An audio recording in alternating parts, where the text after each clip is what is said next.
heeft een einde toe, zijn geest genopen aan. Als God voor ons is, wie zal dan eigen zijn? Al wat ons overkomt, zal tot met zegen zijn.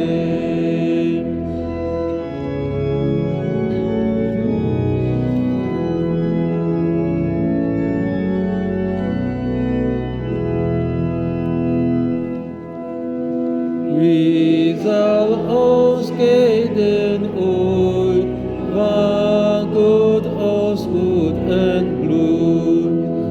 Geen toekomst en geen dood bedreigt ons meer voorgoed.